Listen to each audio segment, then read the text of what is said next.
Clarita, idioma universal. Con el auspicio de BCI Corporate and Investment Banking presentan Mirada Financiera. La periodista Paulina Yarur analiza los principales hechos que mueven a los mercados financieros de Chile y el mundo.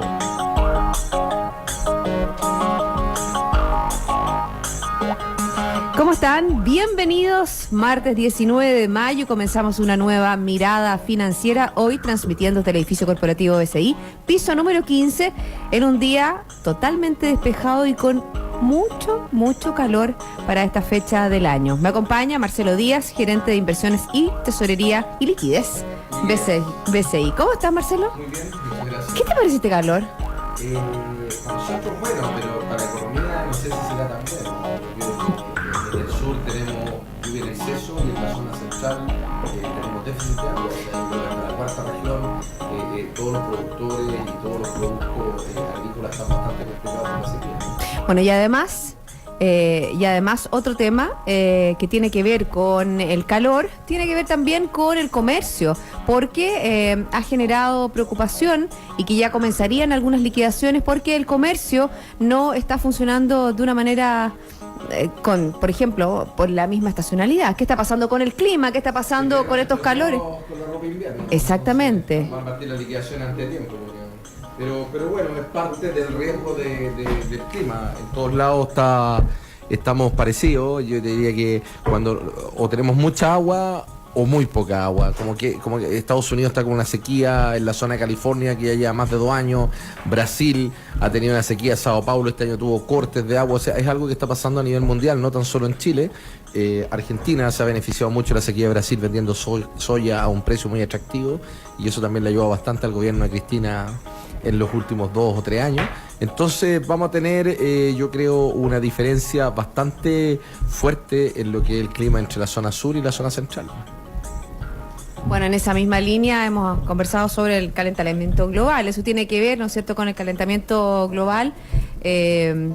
Y obviamente que también genera dudas con respecto, ¿no es cierto?, a cómo puede venir la mano. Hablemos ya de economía. Vámonos a las bolsas porque la verdad que nos fuimos por el clima, hablamos del calentamiento global, hablamos de las lluvias en el sur de nuestro país y aquí en la región metropolitana nada de lluvia. grados, 27, ¿cuántos son? 26, 27 grados y nada de lluvia. Se decían que este era el año del niño. Vamos a ver qué pasa. A ver, revisemos cómo han estado las bolsas, Marcelo, en Asia. Por ejemplo, el Nikkei de Japón avanzó un 0,68, el Hang Seng de Hong Kong también arriba, un 0,37, y Shanghái bien fuerte, 3,41. Nos vamos a Europa, el FTSE 100 de Londres también avanzó un 0,38%, el CAC 40 de París un 2,09%, el DAX alemán un 2,23%, y eso que en el día de hoy, Marcelo, nos entregaron buenos datos de la economía germana. Vamos a estar comentando de nuestros editores también sobre ese tema. El IBEX 35, un 1,35, al igual que su nombre. Nos vamos a Estados Unidos, tenemos dispares resultados porque mientras el Dow Jones sube un 0,10%, el Standard & Poor's baja, pero muy levemente, casi plano, un 0,01%, al igual que la bolsa tecnológica, el Nasdaq, que también desciende un 0,10%. En Santiago, la plaza local está bajando un 0,41% el IPSA y el IJPA también un 0,35%.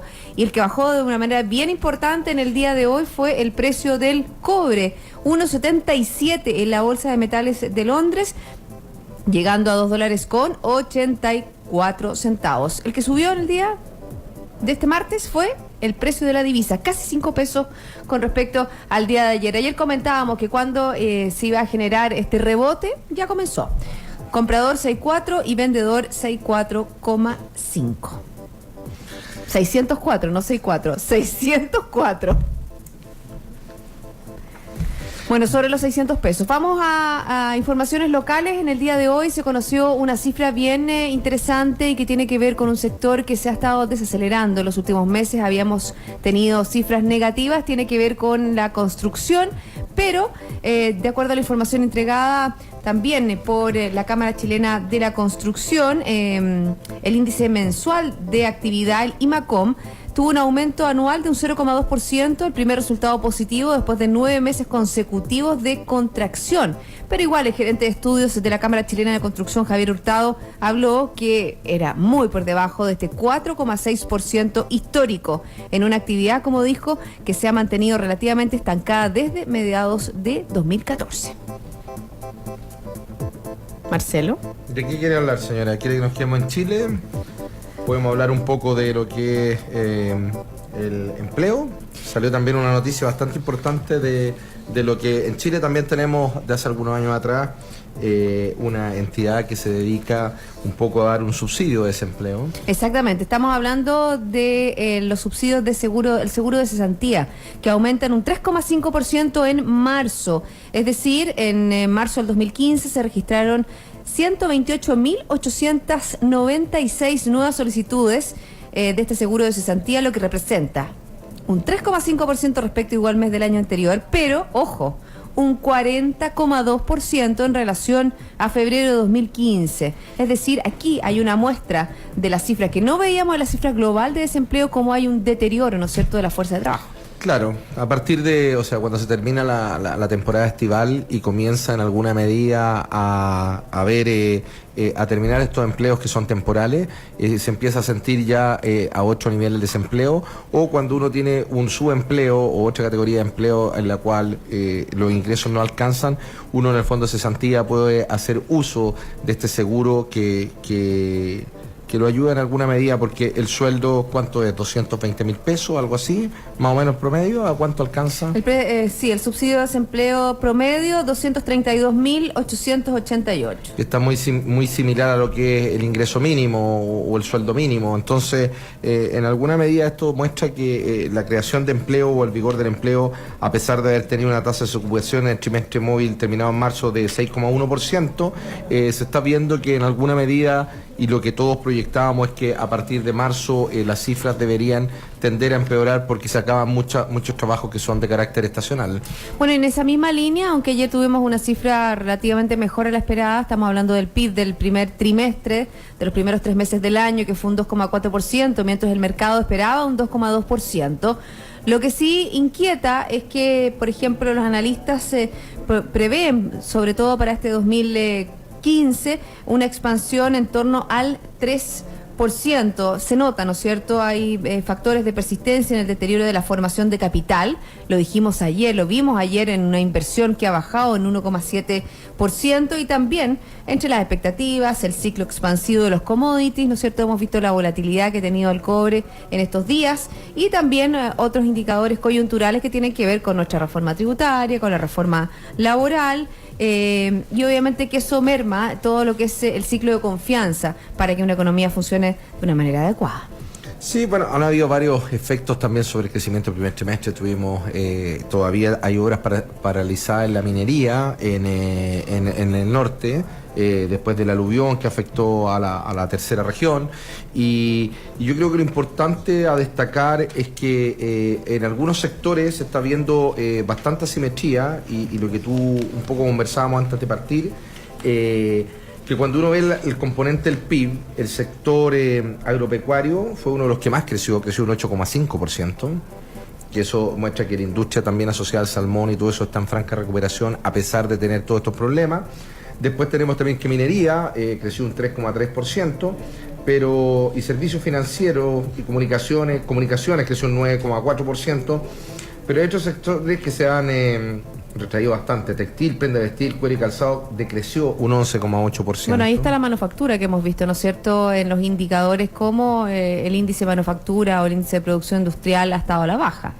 Por supuesto, entonces... ¿Qué ha pasado ahí? ¿Sale el índice de construcción que hoy día estábamos dando el IMACOM? No lo tengo aquí a la mano. Bueno, no. ahí está en el día de hoy. No lo tengo a la mano, pero, si bien crece pero un poquitito... hay sectores de la economía que están liderando, como decías tú, dentro de ellos minería, y hay otros sectores como la construcción que en alguna medida, con todo este tema del aumento del IVA, están tratando de vender, pero están vendiendo el stock, y tampoco está creciendo mucho lo que es la construcción. El sector oficinas también estaba bastante ya con mucho stock de oferta y venía cayendo un poco la demanda por el sector de oficina.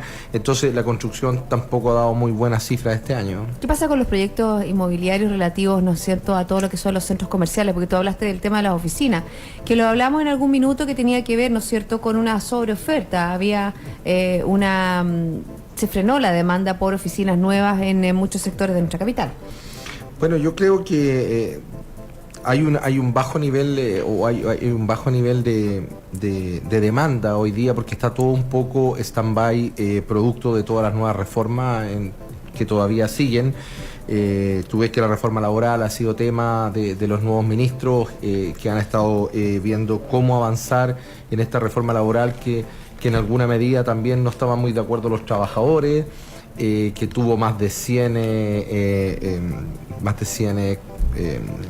visiones y revisiones dentro del Congreso, y yo creo que un poco estábamos esperando qué pasa con las nuevas reformas, en las cuales el nuevo gabinete va a tratar de darle mayor participación a todos los sectores y hacer las cosas a lo mejor un poco más lentas, pero con una mayor aceptación, y eso es lo que yo creo que cuando uno mira las cifras de inversión, es lo que todavía no vemos un cambio en la perspectiva de los empresarios y en la perspectiva de los agentes externos también, porque no tan solo aquí invierten los chilenos en Chile, sino que también desde afuera, y yo creo que la visión de afuera era mucho mejor que la de los locales. ¿Tú tienes contacto con inversionistas extranjeros? Sí, bueno, nosotros hablamos bastante con los bancos de inversión y lo que es proyecto y todo eso, pero está bastante ¿Cuál es la detenido opinión porque que tienen de nuestro país? Es mejor que la de nosotros. De todas maneras, ven mejor que nosotros, ven que es un proceso en el cual tiene que cambiar ciertas cosas, pero... ¿Y cuáles son los elementos que destacan, Marcelo? Bueno, un poco destacan la solidez del sector bancario. Este es un país que tiene un sistema bancario muy sano, con una muy buena regulación, y que eso le ha permitido en las últimas crisis no tener efectos tan profundos como se han dado en otras partes. Aprendimos mucho de lo que pasaron en los 80 y los 90 y todas las instituciones funcionan bastante bien, y si tú ves no hemos tenido ninguna crisis bancaria en los últimos 20 años o 30 años, o no sé, o después del 82 que yo recuerde, no he visto ninguna crisis de ningún banco. Un sistema también de pensiones bastante moderno, que también permite y fomenta la inversión y canaliza recursos desde el ahorro de las personas hacia las empresas. Tenemos también una institucionalidad política bastante equilibrada, que había permitido lograr acuerdos durante las últimas 2 décadas, y eso es lo que destacan bastante bien. Ahora, hay cosas que preocupan, como son el bajo nivel de desarrollo que ha tenido el sector eléctrico respecto de otros países que compiten con nosotros en lo que es el sector minería, como Perú. Tenemos una de las energías más caras de Sudamérica. Bueno, y ahí también la agenda de energía o la agenda energética no ha avanzado tanto como se desearía con respecto al desarrollo de nuevos proyectos, y eso es. Vemos, ¿no es cierto?, cómo la sequía hace más crítica aún la situación que tenemos con respecto al desarrollo de la electricidad. Si tuviéramos, yo me hago la pregunta, de si por ejemplo estuviéramos conectados, el sistema interconectado del norte con el del sur, la situación a lo mejor sería distinta, sería más fácil. El precio también sería más bajo, y por lo tanto los productos serían más competitivos, los costos de producción serían más competitivos. Y si tú ves las grandes compañías transnacionales que operan en la minería, todos ellos están tratando de independizarse de la dependencia de la matriz energética del país, y están haciendo sus propios proyectos fotovoltaicos en el norte, están extrayendo agua también con plantas desalinizadoras, y están tratando también de no depender del agua para no afectar también a las comunidades. Entonces están invirtiendo mucho en ese tipo de tratar de ser independiente, y también en una manera de tener acceso a un costo conocido, y por otra parte ser más competitivo a nivel global, porque en esto de producir cobre, claro, todos pueden producir cobre. Aquí la gracia es tratar de producir cobre a 50 centavos, a 80 centavos, $1 cuando vale 2, pero producir a $2, $2.50 cuando vale $2.50, ninguna compañía tiene un incentivo a seguir explotando o a seguir creciendo. Un poco lo que estamos viendo en Chuquicamata, que ya está partiendo el proyecto de Chuquicamata subterráneo, que decían, o sea, por más de 100 años se explotó esa mina, y hoy día la ley es tan baja que efectivamente, o que los camiones que bajan tienen más de 1.300, tiene casi 20 kilómetros Entonces decían que en subir un camión que carga mineral se demora más de 45 minutos, versus hacer una mina subterránea que va a tener una wincha transportadora, que el material va a salir mucho más rápido. O sea, costo-beneficio, la verdad que va a ser mucho más eficiente de lo que está haciendo en este momento. Aprovechamos a mandar un saludo a toda la gente relacionada con Chuquicamata, con estos 100 años, a las personas de Codelco, ¿no es cierto? Una industria que ha dejado mucho para nuestro país. Están celebrando el centenario durante este 2015. Es la única desde el aire, desde el espacio se ve. Así efectivamente, que, pero tienen un problema que hoy día su ley está muy baja, entonces, no sé, de 4 camiones que sacan, creo que 1 tiene material y los otros 3 son roca, entonces van a cambiar su visión, y ese es el plan de inversión tan agresivo que hay de aquí al año 2019-2020, en el cual Codelco entra en una transformación, y hay minas que hoy día son mucho más eficientes que Chuquicamata, como Rodomiro Tomic o el Teniente. Exactamente. Bueno, hacemos una pausa, Marcelo, ¿te parece? Y yo les quiero comentar que BCI Corporate and Investment Banking ofrece soluciones en corretaje de bolsa, Miami Branch, securitizadora, banca privada, sales and trading, finanzas corporativas y asset management a través de un solo ejecutivo de relación. Hacemos una pequeña pausa y ya volvemos con más Mirada Financiera. BCI Corporate and Investment Banking, un socio estratégico con un modelo de atención integral único y un banquero de relación que le entregará las mejores soluciones ante desafíos complejos, avalado por un banco con más de 75 años de experiencia en el mercado. BCI Corporate and Investment Banking. Sentémonos a conversar. Ya estamos de vuelta, seguimos aquí en Mirada Financiera conversando con Marcelo Díaz, el exgerente de liquidez e inversiones BCI. Marcelo, vámonos al plano internacional, porque en el día de hoy se han conocido noticias con respecto a el devenir de Grecia. Hay posibles acuerdos. ¿Qué irá a pasar con eso también? Conocimos algunas cifras relativas a Alemania, y también la Comisión Europea afirmó que es posible que se alcance un acuerdo con Grecia sobre entregar un nuevo tramo de ayuda económica a fines de mayo o a principios de junio. Bueno, obviamente que la Comunidad Europea sigue trabajando de cerca con el Fondo Monetario Internacional y el Banco Central Europeo, la famosa Troika, en línea, ¿no es cierto?, con el acuerdo del 20 de febrero para lograr, ¿no es cierto?, una solución que posibilite la permanencia de Grecia en la zona euro. Y fíjate que el Reino Unido cae en deflación en abril por primera vez desde 1960. También el Banco Central Europeo desinfla al euro a mínimos históricos de 1,11, es decir, por cada 1,11 dólares por cada euro. Esa es la relación, ¿no? Sí, tú pagas 1,11 dólares por un euro. Ahora, no es el mínimo mundial. Yo me acuerdo que cuando salió la paridad salió muy cercana a 1 y se movió hasta bajo 1, y después nuevamente cuando vino se fue 1,20 y así relativamente. Después vino el problema de la crisis subprime en Estados Unidos y eso llevó a nivel el euro hasta 1,5, y ahora estamos volviendo hacia cifras más normales, en torno a 1. Bueno, está todo el tema de Grecia y están todos bastante complicados que hacen con Grecia, porque al final todos los meses el BCE tiene que meter la mano al bolsillo y entregarle fondos a Grecia para que pueda seguir subsistiendo y para que su banca pueda seguir subsistiendo y hacer los pagos a todo lo que son los empleados públicos. Pese a que el nuevo gobierno de Grecia y las autoridades anunciaban un poco como descolgarse, como renunciar, que ellos estaban como con una postura muy desafiante ante el BCE y hacia Alemania, sobre todo que el gran financista de la Comunidad Europea. Esto se ha dado en otra medida y hoy día está bastante en duda si todos apuestan cuándo sale Grecia de la Comunidad Europea o cuándo deja de pertenecer a la moneda común.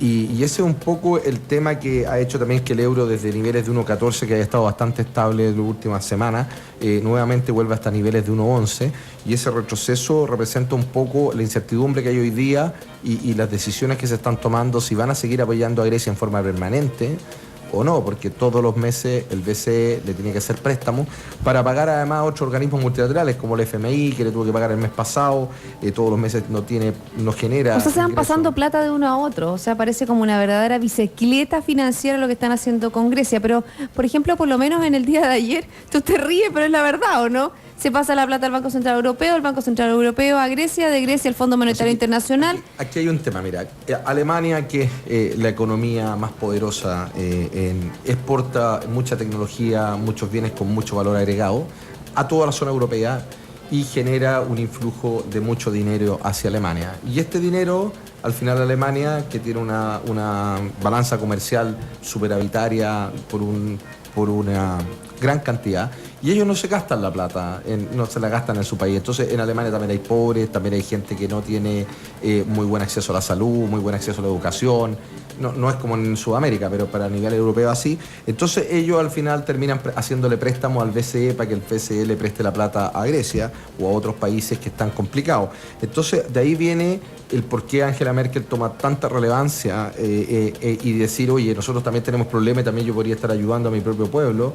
Y ahí tiene mucha resistencia también en el Congreso, a nivel de hasta cuándo ellos le van a prestar una plata que saben que es media impagable, porque con lo que está generando Grecia y el nivel de deuda que tiene, esto ya prácticamente no van a ver estos pagos en muchos años. Bueno, yo no puedo entender a los alemanes, obviamente, o sea, porque ellos son muy trabajadores y para ellos si hay necesidad dentro de su propio país hay que solucionarlas versus prestar la plata a otros que han sido tildados como los buenos de la fiesta. Con los buenos de la fiesta, cuando tú ves jubilaciones, no sé, a los 50 años y en Alemania que se jubilan a los 65, o cuando tú ves que el sueldo mínimo es 1,5 veces el sueldo mínimo tuyo, tú te preguntas, bueno, aquí hay otro tipo de problema, o sea, hay que hacer otros ajustes si en realidad Grecia quiere salir o quiere avanzar o necesita en alguna medida no depender todos los meses de que le estén prestando plata para que pueda hacer todos los pagos que necesita.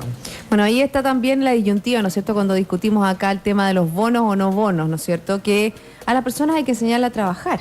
O sea, obviamente que un bono ayuda, pero es importante darles las herramientas para que puedan salir adelante por sí mismas. Yo creo que eso es también un poco lo que está pasando con Grecia. Por eso que le han apretado el cinturón y le han dicho, bueno, momentito, usted tiene que hacer ciertas reformas, pasarle la plata ya no va a ser gratis, ya no va a ser como hace algún tiempo atrás, que incluso se le dieron condiciones crediticias mucho más favorables que países como España o también Portugal, Irlanda, que vivió situaciones muy complejas y que obviamente que las condiciones crediticias fueron mucho menos favorables que España le accedieran salió a muy bien. España, pero se apretó mucho el cinturón. Todavía hay un índice de desempleo. Hubieron muchas marchas de protesta. Recuerda tú que le cortaron beneficio a los jubilados en remedios que eran subsidiados por el Estado, subsidio a la educación. Hubo bastantes protestas. Recuerda tú que al final Zapatero entregó el mando antes y dijo, bueno, yo no me quiero quedar aquí como el que terminó hundiendo España. Y asumió Mariano Rajoy muy cuestionado también, con un plan muy duro, y de a poco España ha ido mejorando bastante y hoy día está mucho mejor que varios países, incluso que Italia y que Francia. Exactamente, vemos la condición crediticia de España, cómo ha mejorado sustancialmente a lo que era hace unos meses atrás. Me gustaría llevarte a otro tema que tiene que ver con China, que tiene que ver también con Latinoamérica, con nuestro país, porque el primer ministro de China, Li Keqiang, incitará una visita oficial a Brasil para firmar acuerdos de inversiones por, imagínate la cantidad de millones de dólares, 53.300 millones de dólares en el marco de una gira sudamericana que también lo llevará a Colombia, Perú y Chile. Yo quiero hablar un poco de la relevancia que puede tener la visita de, a lo mejor pues una relevancia más bien simbólica del primer ministro de esta economía tan importante como es la China para nuestro país. Viene acá, bueno, hay un banco acá que obtuvo un permiso para tener una licencia bancaria. ¿Y lo viene a inaugurar? Viene para acá, viene a la oficina, efectivamente, lo viene a ¿Por qué no lo ha inaugurado? No, yo creo que va a venir acá y están todos ahí. El otro día estuve hablando con unos amigos que se fueron a trabajar al Export-Import of China y los vienen a ver, así que ahí están bastante preocupados de cómo recibir al primer ministro chino acá en Chile. Y yo creo que tenemos una agenda bastante extensa por la importancia del comercio exterior que tenemos nosotros respecto de lo que es China. Ay, qué interesante, cuéntanos un poco de porque se ha estado medio tras bambalinas, se habló que se iba a instalar, que ya tenían los acuerdos de la superintendencia, ya tenía todo. Sí, todavía le faltaban algunas cosas para la licencia. Es uno de los, bueno, ¿cuántos? En China creo que hay 4 bancos gigantes y este es uno de ellos. Es uno de ellos, sí, es un banco bastante grande, aquí va a tener una oficina de representación y todavía se está estructurando y armando la plana ejecutiva, etcétera, pero todavía no. Ahora yo creo que va a ser un banco orientado como banco de segundo piso, no va a ser un banco con sucursales ni con una red en todo Chile, y va a estar orientado, yo creo, a la inversión, a fomentar el comercio internacional y la inversión de China en Chile. Bueno, se había hablado de varios proyectos, ¿no es cierto?, que se podían generar, ¿no?, con aportes chinos, al igual como va a ser, creo que tengo entendido que un mega ferrocarril, la construcción de ferrocarril transoceánico que conectará Brasil con el puerto de Pisco en el Perú. Fíjate que la idea era conectar los océanos Atlántico y Pacífico por vía ferroviaria, y también, obviamente, que genera polémica en Brasil ante el elevado costo de construcción del tramo que pasará por la cordillera de los Andes para llegar al puerto peruano. Y uno dice, ¿por qué no por Chile? Bueno, son las cosas que pasan. No estamos ahí, no estamos en el radar. No estamos en el radar. Pero bueno, la relación que hay entre China y nuestro país es muy importante. Tenemos tratado de libre comercio, hay una estrecha relación entre ambas naciones, y sabemos, ¿no es cierto?, que es el principal comprador y nosotros también somos un comprador no importante en relación al volumen que ellos tienen, pero nuestros productos, hay un extenso intercambio de productos entre ambas naciones. ¿Qué otros temas internacionales tienes tú con respecto a Estados Unidos? Durante esta semana se siguen entregando resultados operacionales, resultados de las empresas. ¿Qué se nos viene en la agenda internacional, Marcelo? Bueno, yo creo que un poco están todos, el Fed o el Federal Reserve o Janet Yellen, viendo un poco de cómo ha evolucionado la economía americana. Y la economía americana ha mejorado bastante. Bueno, tuvieron, al igual que el año pasado, un primer trimestre bastante bajo las expectativas, producto de nuevamente un invierno muy duro. Pero las cifras de consumo siguen mejorando, y eso le ha dado un poco de optimismo al mercado. Pero por otra parte, todo lo que es industrial está bastante malo por la apreciación del dólar. Lo que decíamos nosotros, pensemos que, no sé, hace todas las monedas latinoamericanas se depreciaron en torno a un 20, un 30% el año pasado. Ahora han devuelto un poco con la mejora del petróleo y de los commodities. Básicamente han devuelto un día un 15%, pero casi todas las monedas han perdido 20 o 30% su valor respecto al dólar. Y esto ha hecho que el precio del dólar sea tan caro que todos los productos industriales de Estados Unidos son muy caros. Entonces está exportando menos, está demandando menos empleo y se está invirtiendo menos. Y eso es un poco lo que está dilatando el alza de tasa en Estados Unidos. Bueno, volvamos por un minuto a nuestro país porque se viene un fin de semana largo y hay una situación preocupante con respecto a los cajeros automáticos. Fíjate que ya hay 820 cajeros automáticos sin efectivo, y los bancos se ha dicho que ampliarán el horario. O sea, han salido varias notas de distintas soluciones que han hecho los bancos por esta huelga, ¿no es cierto?, que tiene Brinks y Prosegur. Esta huelga le puede dar también algún indicativo a la gente de algo que ha sido muy cuestionado. ¿La seguridad de los cajeros automáticos? No. ¿Qué cosa? En la reforma laboral, el hecho de no poder contratar personal de reemplazo. O sea, imagínate tú que esta huelga dure 3 meses. Si no hay camiones blindados de Brinks o de las otras compañías de Prosegur, tú no vas a poder abastecer a los cajeros automáticos, y la gente va a tener que volver solamente a los bancos a sacar de sus cuentas corrientes, o los bancos van a poder alimentar o cargar con dinero los propios cajeros que están dentro de las instituciones bancarias por el riesgo. Tú sabes que lo que más han robado el último tiempo y lo que más se ha cuestionado es los asaltos a los camiones blindados, los robos y los bombazos a los cajeros. Acuérdate el robo del siglo en el aeropuerto, ¿te acuerdas? Que por también... eso te digo, entonces hoy día efectivamente hay un riesgo muy alto de andar en el transporte de valores en Chile, y eso ha cuestionado. Recuerda tú que pusieron cajeros automáticos en algunas comisarías, en sectores periféricos donde se robaban los cajeros automáticos, y esto no tiene una vía de salida. Entonces tú dices, bueno, esto está dando también luces de que hay sectores o hay cosas que complican cuando uno dice, oye, los derechos de los trabajadores de tener derecho a huelga y que no sean reemplazados para tener medios de presión, también son complicados porque complican a la economía. O sea, yo creo que mucha gente hoy día que no dispone de efectivo también tiene un efecto sobre la economía, y la economía esa de la gente que va a comprar con efectivo. Entonces, pues claro, muchos pagos hoy día son electrónicos, uno puede pagar con tarjeta, con red compra, pero hay cosas que uno necesita. Pero no todas las efectivo. personas tienen Y acceso no a ese todas las tipo de personas medios tienen de pago, sobre a los medios de pago todo, electrónico. a las personas de menores recursos, porque obviamente que hay distintos comunicados de las instituciones financieras a sus clientes, llamándolos a utilizar la tarjeta de débito, a utilizar, hacer las Hay compras. supermercados que también te dan vuelto con las tarjetas. Exactamente. Y están dando otras cosas. Banco Estado también habilitó. Y Walmart, yo estaba también Sí. va a hacer este avance en efectivo a través de la tarjeta de Red Compra. Por eso digo, entonces, pero están todos tratando de aportar, porque esto es algo que nos involucra a todos y efectivamente los bancos reponen sus cajeros, pero pueden reponer los cajeros que están dentro de las sucursales donde tienen los medios de seguridad como para poder abastecerlos. Una situación preocupante que ha mantenido, ¿no es cierto?, las autoridades públicas y privadas también atentos, sobre todo porque se viene un fin de semana largo y obviamente que ahí las personas van a necesitar más aún el efectivo. Vamos a estar al tanto y comunicándoles a ustedes lo que está pasando, pero ya es momento de terminar Mirada Financiera. Muchas gracias, Marcelo, por haberme acompañado en el día de hoy. A ti, muchas gracias. Y a todos ustedes, sigan en compañía de Radio Infinita.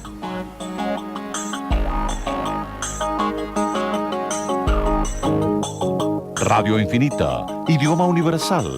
Con el auspicio de BCI Corporate and Investment Banking presentaron Mirada Financiera, el análisis de los principales hechos que mueven a los mercados financieros de Chile y el mundo.